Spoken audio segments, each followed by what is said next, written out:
বহরমপুর নগর নিগমের 15 নম্বর ওয়ার্ডের অন্তর্গত ব্যানাচিতির দেবীনগর এলাকার একটি মন্দিরে চুরির ঘটনায় ব্যাপক চাঞ্চল্য ছড়ালো এলাকায়। দুষ্কৃতীরা ব্যানাচিতির দেবীনগরের শিবকালী মন্দিরের প্রণালী বাক্স ভেঙে আনুমানিক 25,000 টাকা নিয়ে চম্পট দেয়। পরে স্থানীয়দের থেকে চুরির খবর পেয়ে ঘটনাস্থলে পুলিশ পৌঁছে তদন্ত শুরু করে। তবে কে বা কারা এই কাণ্ড ঘটিয়েছে এখনো জানা যায়নি। পুলিশ আশপাশের সিসিটিভি থেকে দুষ্কৃতীদের শনাক্ত করার চেষ্টা চালাচ্ছে। তবে স্থানীয় সূত্র থেকে জানা যায় দিন সকালের দিকে মন্দিরে খুলতে এসে ঘটনাটি সামনে আসে। এরপরই আশেপাশে লোকজনদের জানানো হয় ঘটনাটি চাউর হতেই এলাকার বহু মানুষ মন্দির চত্বরে এসে ভিড় জমান। খবর দেওয়া হয় পুলিশে। পুলিশ এসে তাদের তদন্ত শুরু করে। তবে একটি সূত্র থেকে জানা গেছে বেশ কিছুদিন ধরেই আশপাশ এলাকার মন্দিরে চুরির ঘটনার খবর শোনা গেছে। এই এলাকার বহু মানুষ চিন্তার মধ্যে হঠাৎ দুষ্কৃতীরা কেন মন্দিরগুলিতে চুরির টার্গেট শুরু করেছে। তবে স্থানীয় লোকেরা মন্দিরে নজরদারির ব্যবস্থার কথা বলছেন, পাশাপাশি দুষ্কৃতীদের শনাক্ত করে কঠোর ব্যবস্থার আবেদন করেছেন। প্রায় 4:30 নাগাদ আমাদের পাশের বাড়ি মেঘাদা আছে, ওনার বাড়িতে আমার মন্দিরের চাবি থাকে। প্রথম সকালে উঠে ওরাই মন্দির খুলে গান বাজায়, যেটুকু পরিষ্কার করে। তো যখন 4:30টার সময় উঠে দেখে যে মন্দির খোলা, চাবি ওদের হাতে, কিন্তু তালা ভেঙে পড়ে আছে। তালার মেন তালাটা নিয়ে চলে গেছে, তালার যে আংটাটা সেটা পড়ে আছে। তারপর ওরা আমাদেরকে জানায়, জানার পর আমরা এসে দেখি যে মন্দিরের প্রণামী বক্স আর মায়ের গলায় কিছু সোনা ছিল। সেটা ডোনেশনে তো অনেকজন অনেক কিছু দিয়েছে, সেটা অনুমান কিছু বলতে পারছে না, তাও 1.5 থেকে 2 লাখ টাকার মতন হবে। 3-4টে জিনিস ছিল, সেখানে নাকের একটা চুর ছিল, নোয়ার, আর আমার ছিল চোখ ছিল, আর কানের ছিল, আর প্রণামী বক্সটা আমাদের ছিল। প্রণামী বক্সটা প্রায় 1-1.5 বছরের প্রণামী বক্সের টাকা, সেটা ওখানে যেটা আছে 16-17 বছর হলো, কোনো দিন এরকম হয়নি।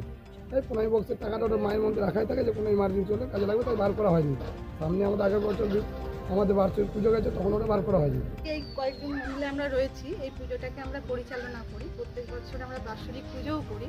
তারপর আমাদের প্রণামী বাক্স আছে, সেই বাক্সটা সকালে যখন বৌদি পুজো করতে আসলেন, তালা বন্ধ ছিল। তালা যেই রকম থাকে অ্যাজ ইট ইজ এইভাবে রাখাই ছিল, কিন্তু প্রণামী বাক্সটা কি হয়েছে, মন্দিরের একদম কোণাতে থাকে। ওখান থেকে বাক্সটা টেনে গেটের কাছে আনা হয়েছে। গেটের কাছে এনে প্রণামী বাক্সের যে তালা যেইভাবে লাগানো থাকে সেইভাবেই আছে, গেটেরও তালা এবং প্রণামী বাক্সের তালা দুটোই একই আছে, কিন্তু বাক্সের যে ইয়েটা থাকে, কবজাটা, ওইটা ভেঙে পুরো টাকাটা ওখান থেকে নিয়ে চলে গেছে। তারপর ছোট 1 টাকার কয়েন যেগুলো, সেগুলো যেরকম আছে সেরকম পড়ে আছে। আমরা সকালে এসে এটাই সবাই মিলে দেখলাম, তারপরে আমরা রিপোর্ট করলাম। আরও পাশাপাশি জায়গা থেকে খবরও পেলাম যে কয়েকদিন ধরে আশেপাশের মন্দিরগুলোতেও চুরি হচ্ছে। তাই আমরা চাইছি যদি আমাদের পাড়ার এই মন্দিরের কাছাকাছি একটা ব্যবস্থা করে দেওয়া হয় সিসিটিভি।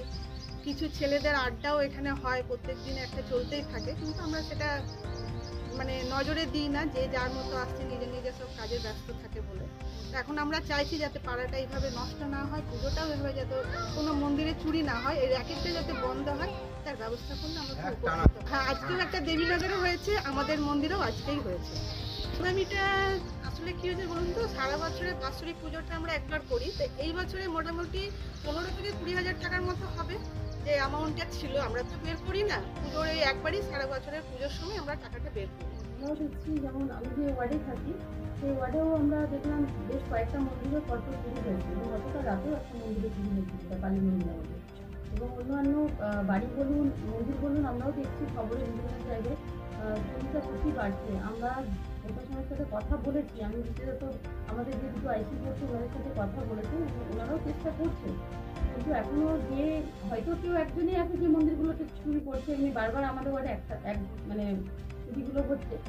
তো প্রশাসনও চেষ্টা করছে, এবং আমরা সিসিটিভির মাধ্যমেও চেষ্টা করছে, দেখা হচ্ছে। আজ কালকে যে রাতে চুরিটা হয়েছে, দেখা যাক কতদূর কী করা যায়। এবং বাড়িগুলোতেও দেখছি, আমি কালকেও একটা খবরে দেখলাম যে বাড়িতে চুরি হচ্ছে আছে এবং ধরা পড়েছে।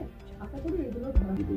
হ্যাঁ, পরপর আমি বলছি না, বিশেষ প্রায় দিনই দেখতে পাচ্ছি কোনো না কোনো ওয়ার্ডে মন্দির বলুন, বাড়িতে ফাঁকা বাড়িতে চুরি হচ্ছে, কিন্তু প্রশাসন তো চেষ্টা করছে, এবং প্রশাসন হয়তো ধরাও পড়ছে। আশা করি এগুলো ধরা পড়বে।